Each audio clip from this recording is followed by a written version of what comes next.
Welcome back to Business Inspirations. I'm Coach Cynthia, and we're still with Donald Wihardja, who is the CTO for INDOMOG. Now, in the first session, you're talking about technopreneurship. Now, let's talk about how to get money for these startups. Now, you've been successful. You've gotten some investments and recently won the GEPI Award as well. If you could backtrack, what do you think made INDOMOG win that award? Well, yes. INDOMOG has been around for about 3 years. So we have had a chance to work out a lot of the error in approaching the business. But the GEPI Award does give us a moment in time to stop about doing day-to-day work and think about the big picture. And that's what it takes to create the vision of the big picture. They're not interested in seeing where INDOMOG is right now. They're seeing where INDOMOG can be in the future and how it integrates with the entire startup ecosystem. Yeah. That's part of when you have to sit down and make your business plan again from where you are right now. And you know what, but entrepreneurship, the business plan changes all the time. You have to adapt to whatever is coming your way. And we can see how we can be a part of where startup is going to be in Indonesia, especially in our corner of the world, the payment side. Right. Okay. So we got to formalize making the business plan. The good things about the GEPI is it asks the right questions. Yeah. We can allow us to redo the business plan and then see it in their eyes. Good news is we have a lot of experience in giving presentation as in private equity, and before I've done Toastmasters and presentation coaching before. So that's the one advantage we have among all the other presenting and yeah. Who were you competing with, and what were their?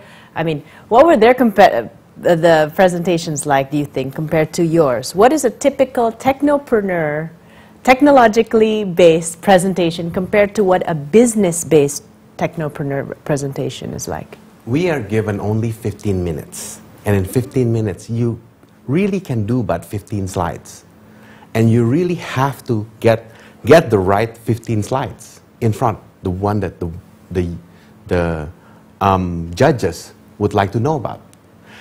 The technopreneur always think that technology is the greatest things, and they showcase the technology, not showcasing the impact of the technology, what problem you're trying to solve. And in this particular case, what GEPI was going after was the social impact. What is it that if we fund you, how would you impact everybody else, right?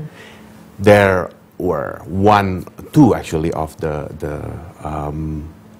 contestant that I think should have been very well placed, but their product is great business-wise. Their product have very limited social impact. I see. Yeah. Okay. And a lot of the products that we've seen are in very early stage in Indonesia. They have not figured out how they make money yet. They have not figured out who their customers are supposed to be. They just have the idea of what the people want. They never really research it. So without those numbers to back it up, they're not as convincing, shall we say. So would you say that a typical technopreneur tends to be me-focused? I've got a cool product or gadget or something, and the slides are always about the product. But a business technopreneur, a business-minded technopreneur, tend to be market-based, you-based, what I can give you, what I can impact the market?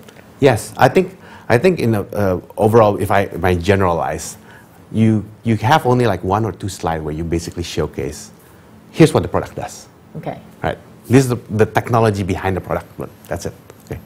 But how will the people interact with the product? What do they do before? Who's your competition?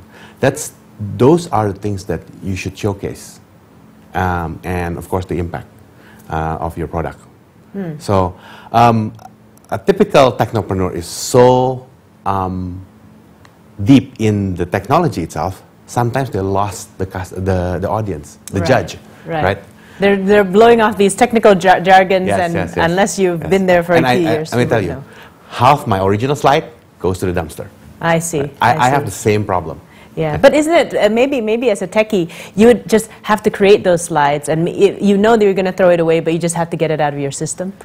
Yes, actually, yes, of course. Yeah, you okay. write, that's the fastest slide you write, Okay. yeah? Because it's right on top of your head. This is the thing you know the technology, you write all those things down. And good news also, you better have someone on the other side that is the marketing guy. Okay. Yeah. I show it to the marketing guy, my marketing guy, happens to be my wife. So she take one look at it, and I remember very clearly. She said, "That was your fake slide, wasn't it?" You know, that was my first attempt, and she just, that one sentence just put me right back where to my place. So Okay. rewrote everything. That's Yes. nice. You mentioned a bit about business plan. What do you think was the difference between your business plan and a typical techie business plan? Or did they have one?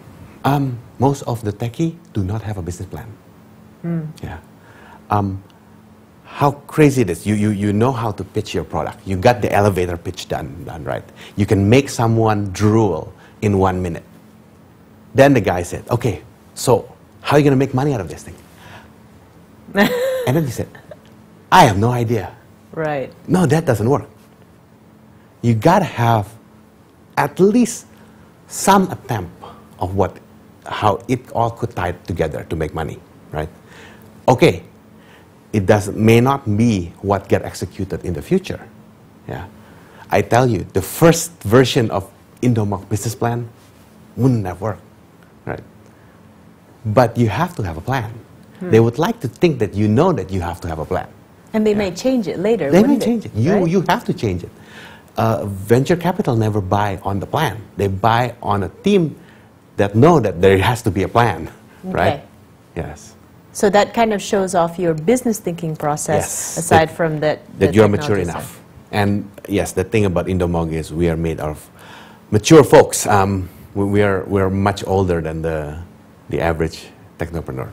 Okay. Yeah, Okay. so business experience counts. Well, hopefully with this session, you are shortening the success cycle as well, so they don't have to age before they become successful. That's the idea. That's the idea. That's the idea for you sharing this with us. Yes. And it's greatly appreciated. When we come back, we're going to talk more about the other aspects that make technopreneurs successful when getting investments from investors. Stay with us at Business Inspirations.